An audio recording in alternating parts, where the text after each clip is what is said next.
Bonsoir, mesdames et messieurs. Alexandre Baudouin et François Trépanier qui vous souhaitent la bienvenue à cette autre édition de Sport Express. Bonne fête, François. Merci, Alex. 39 ans. Oui. Même si je les fais pas, je les ai. C'est vrai, ça, parce que ma blonde, justement, me disait, écoute, François, je pense qu'il y a eu comme 41, 42. Non. Non, c'est des blagues. C'est des blagues. C'est vrai que tu fait pas. J'étais là peut-être parce que je suis rendu avec une petite barbe. C'est vrai, les vacances. Je vais te ressembler un peu. Ouais, mais moi, tu sais que je prépare Movember pour l'an prochain. Alors, c'est la raison pour laquelle je commence tout de Je vais suite. faire de même. Mais non, sérieusement, bonne fête. Merci, Alex. 39 ans. Puis je peux te dire une chose, j'ai eu 40 cette année.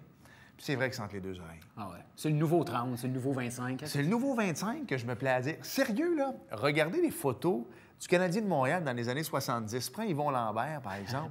Écoute, on dirait que le gars avait 45. Quand il jouait, il y en avait comme 22, 23. Autre temps, autre mœurs. C'est vrai. Mon cher. Hey, faudrait trouver un nouveau nom d'équipe à l'Impact de Montréal parce qu'ils ont tout sauf de l'Impact. C'est dégueulasse, cette équipe-là. Ah non, Les Alouettes, ça a l'air d'être mené tout croche. Là, j'ai hâte de voir. Avec Freeman, Ben, c'est une vraie retraite? Moi, je pense que oui. Le gars avait de la misère à suivre depuis le début du camp d'entraînement. Là, c'est Johnny Manziel. Il va jouer cette semaine lui, contre les Argos. Et même lui, il l'a dit. Puis, tu sais quoi, à ESPN l'an passé, ça, je suis content. Warren Moon, qui est une légende NFL, CFL. Et Chris Carter. Chris Carter, c'est parce que son gars, Deron Carter, est dans la LCF, entre autres avec les Alouettes, maintenant avec les Saskatchewan, les Rough Riders, voilà. Et lui, à ESPN, il a dit « Arrêtez de rire de la Ligue canadienne de football. » là. Lui, il l'avait collé, Josh Freeman, même Johnny Manziel. Il dit « Ces deux gars-là réussiront pas. Le terrain est plus grand, mais ce sont des vrais athlètes. Puis il dit « T'as beau gagner le Iceman, parce que ces deux gars-là, c'est des gagnants du trophée Iceman.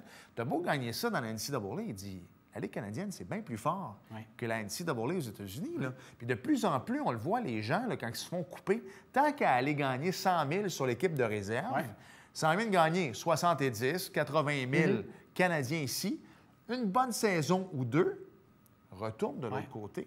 Et moi, je le vois avec les Dolphins, Camoué, que c'est un excellent joueur défensif, commencé avec les Lions de la Colombie-Britannique. Il y en a plusieurs comme ça, quand on fait le pedigree, qui ont commencé ici. Il y en a plusieurs qui ont touché un peu en haut. Il y a l'exemple de Michael Sam, qui arrive ici en bas, qui pense qu'ils vont tout... Fait rien. C'est ça. Mais quoi qu'il en soit, l'impact, c'est pathétique. Ah oui, vraiment. Ça va pas bien pour nos équipes montréalaises. François, belle émission cette semaine. On parle d'hommes forts et de cheerleading. Oui, premièrement avec Ella Rose Duval et son papa, mon ami Jesse Duval, qui a bien accepté mon invitation parce que j'avais vu ça passer, que sa fille réussissait bien en cheerleading à 12 ans. Et j'ai dit à Jesse, bien, on va l'inviter à l'émission, mais toi aussi, mon cher, tu vas venir. Oui, monsieur. Il a bien accepté l'invitation et on va vraiment parler un petit peu du rôle du parent avec les sports de compétition. Jesse va vous mettre dans le contexte. Et Ella Rose... très articulée, la demoiselle. Oh, quand on parle de belle relève, François, le sport, les études, la réussite scolaire, nous, on aime ça. Bel exemple, encore une fois. Et en deuxième partie, Danny Hort, Alex, qui est un ancien de cheerleading aussi. Oui, mais là, quand vous allez voir le personnage, vous allez dire, Ouais. attends, je comprends pas. Non, lui, il était spotter, donc quand on envoie les cheerleaders dans les airs, on s'assure exactement que la personne retombe sur ses deux pattes, là, parce ou encore dans les bras de l'autre personne. Donc, on ne parlera pas de ça avec lui, vous êtes ça hors d'onde. Mais quoi qu'il en soit, ça s'en vient. C'est la compétition amicale d'athlètes de Force Louis Cyr. C'est à Saint-Cyprien-de-Naperville. En fin de semaine. C'est en fin de semaine et on va en parler avec Danny, bien sûr. Donc, on s'arrête 5 secondes et au retour, on parle cheerleading avec Ella Rose et Jesse Duval. Bougez pas.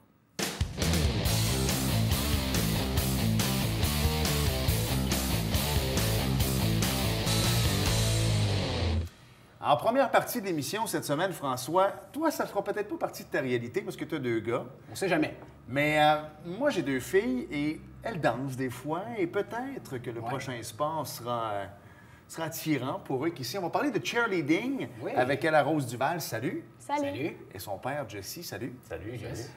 D'abord, Ella, est-ce que c'était une passion? Comment c'est venu pour toi, cette passion-là du cheerleading? Bien, j'aime beaucoup la danse, puis j'aime beaucoup faire de la gymnastique.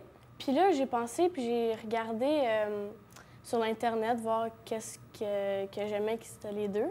Puis j'ai vu que le cheerleading, ça me donnait les deux ensemble. OK, c'est vrai.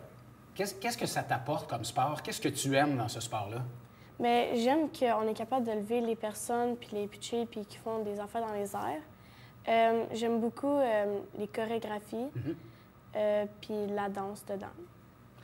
Et toi, quand ta fille s'en vient de voir, Jessie, elle dit, moi, papa, écoute, j'aimerais ça faire du cheerleading. C'était quoi ta réaction? Parce que c'est pas un sport d'abord qu'on connaît vraiment. Mais le seul sport en cheerleading que je connaissais, c'était les pom-pom girls. Ouais. Quand on va au football. Et on est loin de ça. Là. On est très, très loin de ça. C'est plus chorégraphie, danse, comme elle dit, du lavage dans les airs. Ils se font des paniers puis ils envoient les personnes dans les airs pour faire de discipline. C'est vraiment quelque chose à voir. C'est en effervescence aussi. C'est vrai. Plusieurs gymnastes ou gymnastes, des garçons. C'est ça, on en parlait. On disait peut-être que mes garçons ne feraient pas, mais écoute, il en manque de garçons. On en a besoin dans des sports comme ça. Il faut à un certain niveau aussi des garçons. Ça l'aide aussi sur le point de vue, c'est un sport jugé. Et puis, sport jugé, ça reste que où ce qui est l'ambiance avec les gars, bien, il y a de la force, puis ils peuvent envoyer les comment tu les appelles, ça? Les voltiges. Les voltiges. Ouais. Les voltiges la fille parce corrige le père. Oui, parce qu'il y a beaucoup de termes. Des termes de cheerleading. Disons que quand on est venu ici, je cherchais les termes, puis beaucoup d'anglicistes, beaucoup de termes où ce que je lui demandais, mais je ne suis pas capable encore de te les dire.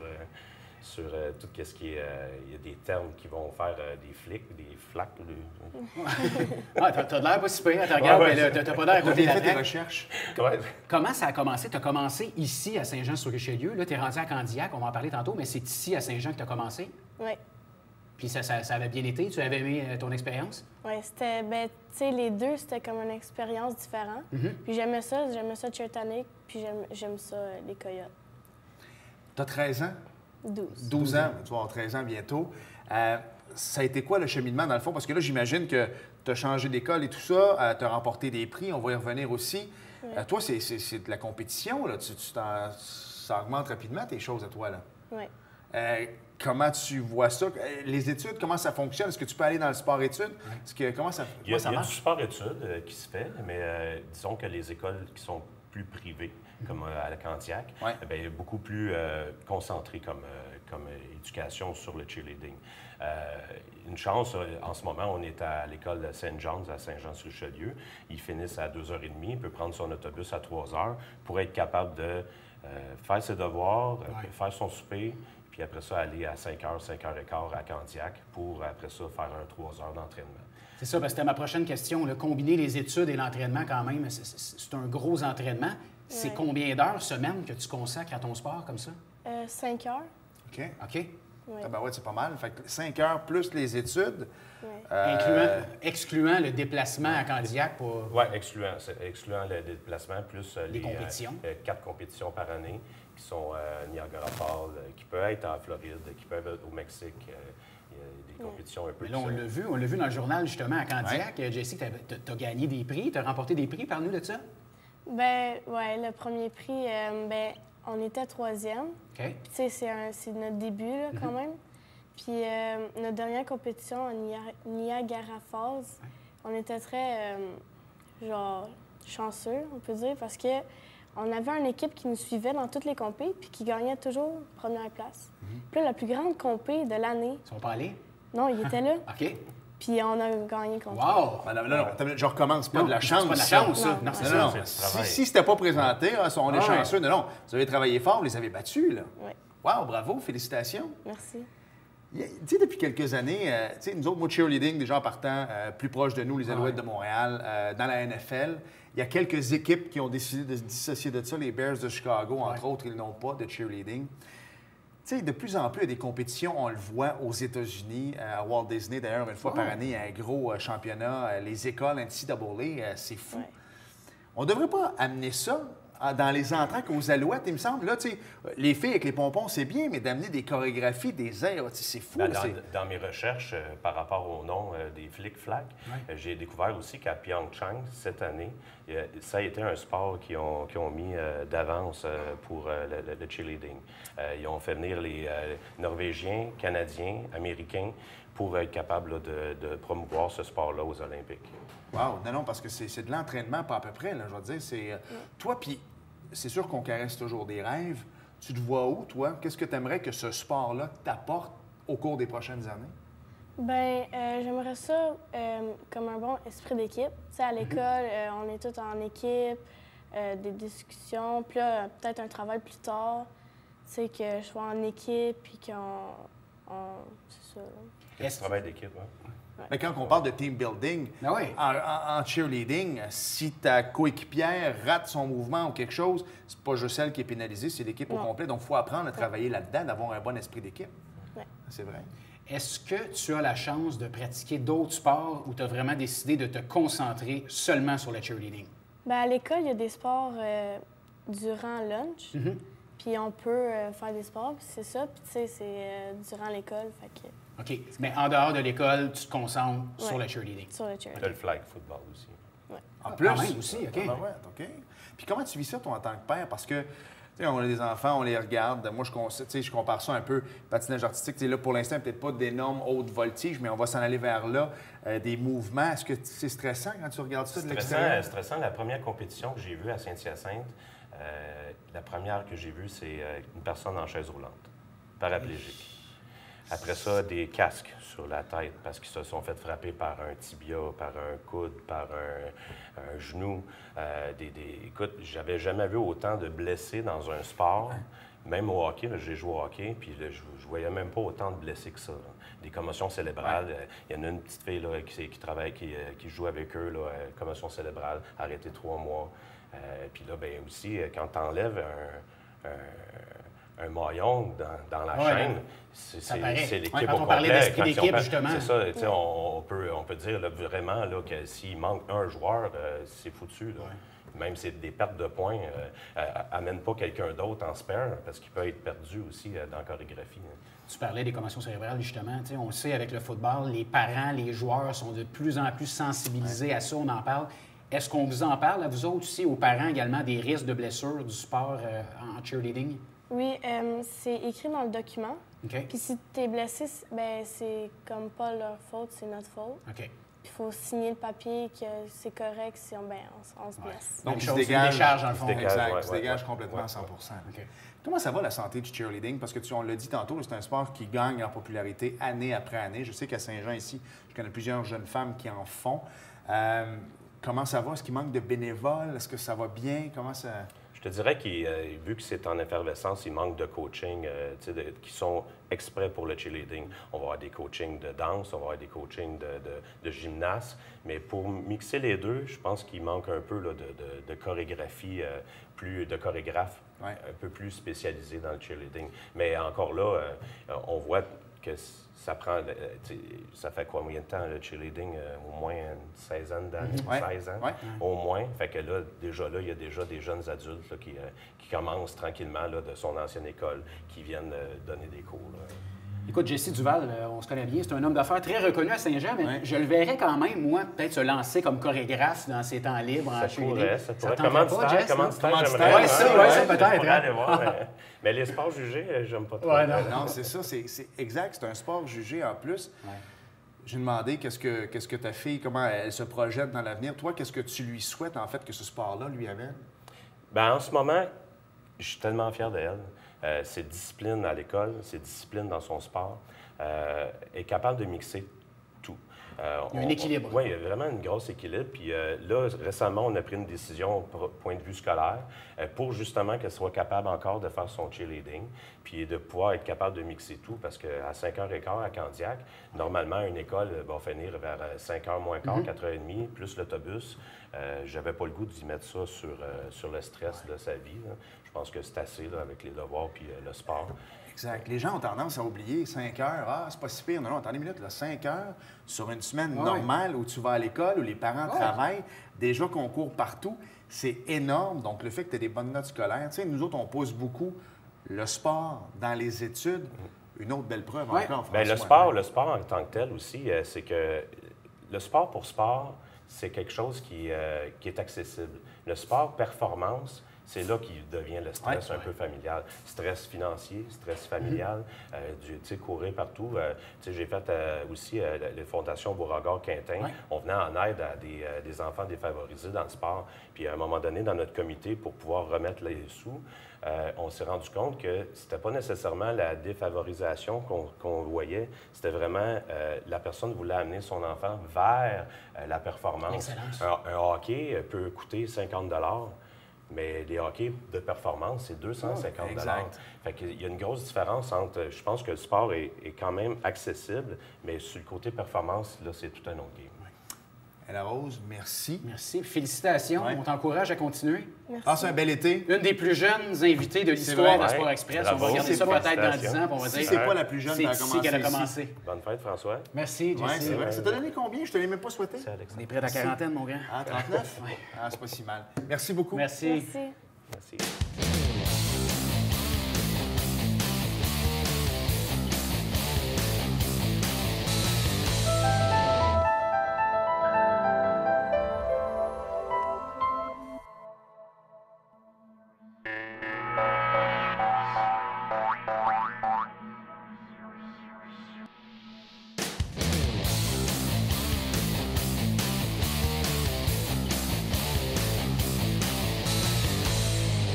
On fait du coq à l'âne cette semaine, Sport Express, mon cher. On passe de cheerleading aux hommes forts. Oui. C'est deux disciplines complètement différentes, mais tout aussi intéressantes. Mon Ouais. cher, on va en parler avec Danny Hort. Salut. Bonjour. Salut, Danny. Danny qu'on a reçu l'an dernier. Bienvenue. Pour la 10e, c'était la 10e édition l'année passée, je vais le dire, c'est long. Ouais. C'est la compétition amicale d'athlètes de force Louis Cyr de Saint-Cyprien de Napierville.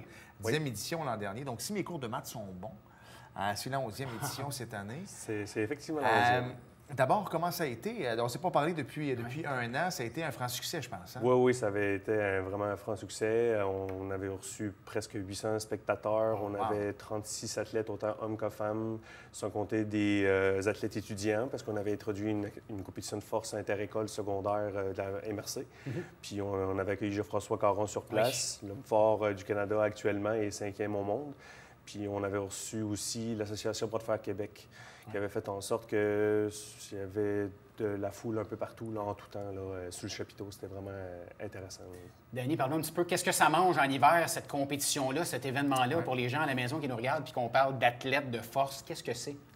Bien, en soi, dans le fond, c'est qu'on se retrouve avec des personnes amateurs, mais évidemment qui s'entraînent quand même assez régulièrement, vu que les charges augmentent d'année en année.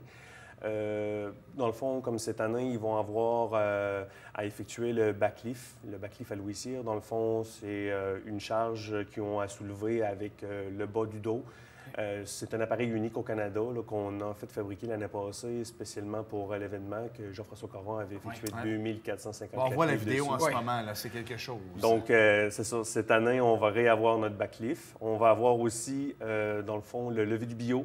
On va avoir, après ça, dans le fond, le flip du pneu. Et on va terminer avec le tir du véhicule, parce qu'on sait que ça attire beaucoup les gens, là, surtout avec un semi-remorque de 19 000 livres. Là. OK.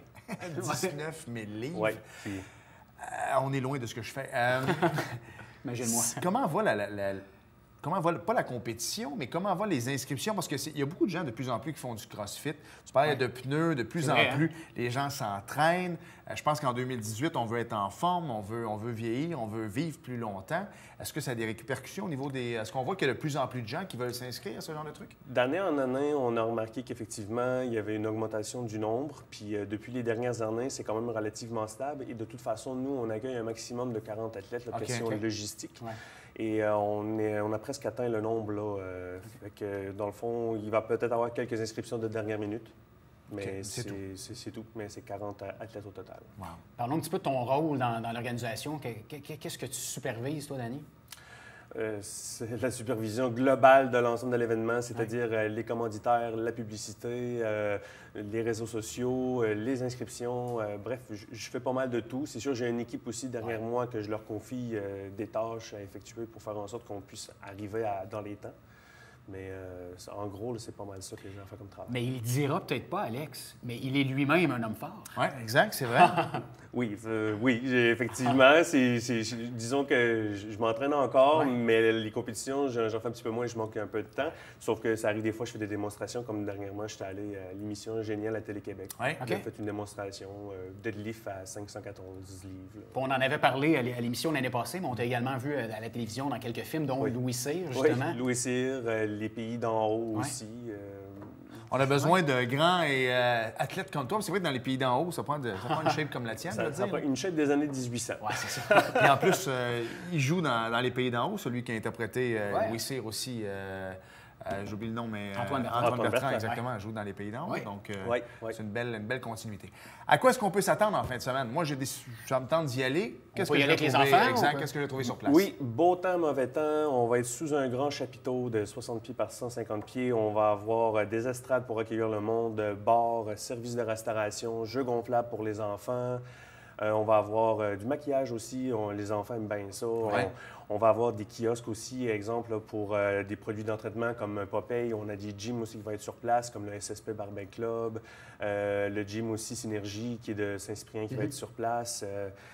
Écoutez, il y en a tellement, là, des friandises pour les enfants. Il y en a pour tous les goûts. Évidemment, il y a aussi le volet histoire de Louis Cyr. OK. Et l'association Bras de fer Québec va être là sur place, encore une fois.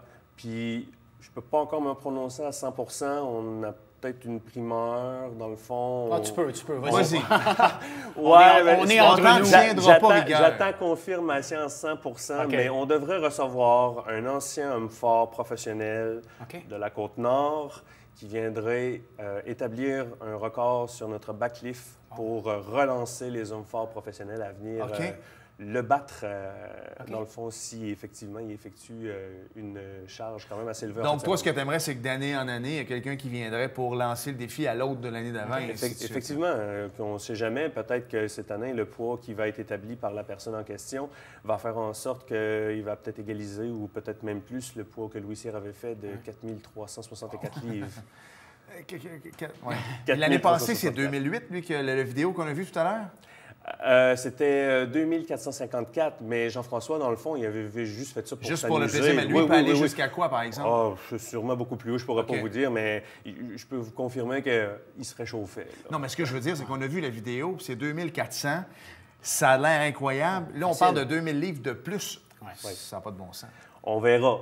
Là. Comme je dis, je sais que la personne a des bonnes capacités, là, mais on verra. Écoute, on J'attends ne vendra pas le punch, on ne Non. parlera pas de nom. L'année passée, Jean-François Carreau Oui. était là, qui est une figure bien connue. Est-ce que Oui. cette année, il y a des invités spéciaux qui vont être là? On a un invité spécial. Dans le fond, c'est un ancien athlète de force de notre événement qui avait gagné en 2015 et qui maintenant, depuis cette même année-là, est passé professionnel. Donc, OK. on va recevoir David Nollet, OK. qui est un homme fort professionnel qui provient de Trois-Rivières. OK. Donc, M. Nollet va être là sur place en tant que, dans le fond, invité d'honneur, ainsi que pour venir animer notre compétition. Quand on parle de professionnels, excuse-moi, c'est pas un domaine qu'on maîtrise. Ben non, je savais même pas qu'il y en avait. Moi non plus. Est-ce que les gars peuvent gagner leur vie avec ça?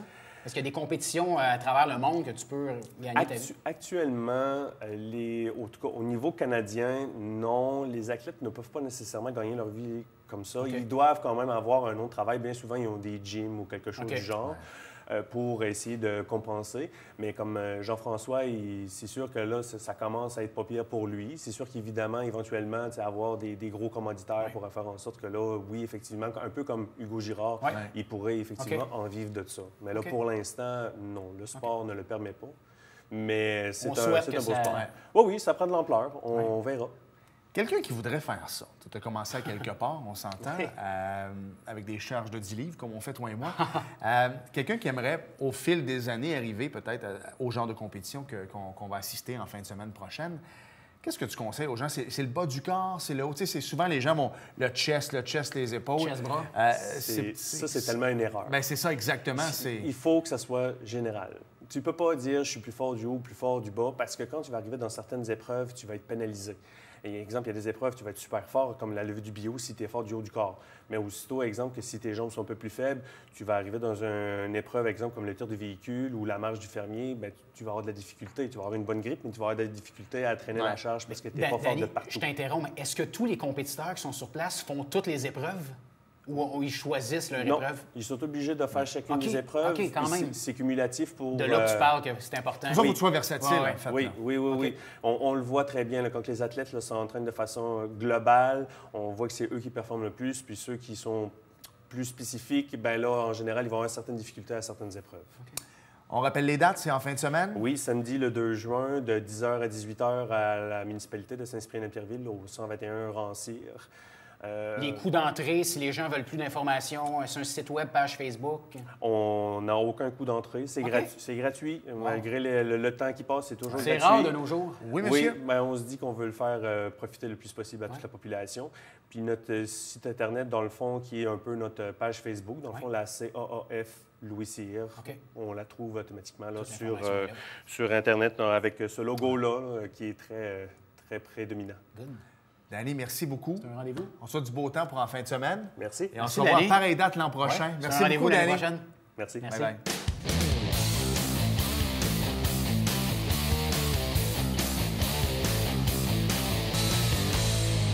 Et François, avant que je parle de NASCAR, parle-nous un peu d'un vrai sport, le baseball. Oui, les Pirates Maçonnerie Pro Conseil, tout un début de saison, Alex. Oh oui, 3 monsieur. victoires en autant de matchs, donc on vous encourage à les encourager. On vous encourage, ça se dit bien, ça? Oui, hein? c'est ça, exact. Le 2 juin contre le Cactus de Victoriaville et le 3 juin contre les Cardinaux de Saint-Jérôme, ça se passe au stade Richard-Lafontaine.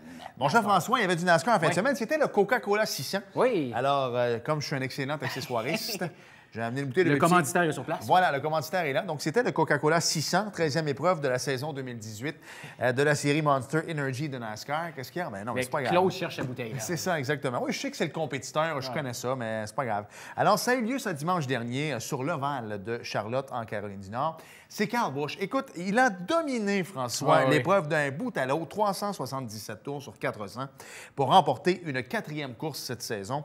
On se serait cru en Formule 1. Hein? Voilà. Martin Truex. Oui. Okay. Martin Truex Jr. a dû se contenter de la 2e place. Danny Hamlin a terminé 3e. Brad Keselowski 4e et Jimmy Johnson complète le top 5. Alors, le classement des pilotes, Kyle Busch est premier. Joey Logano est 2e, Kevin Harvick est 3e, Brad Keselowski 4e et Martin Truex Jr. est 5e.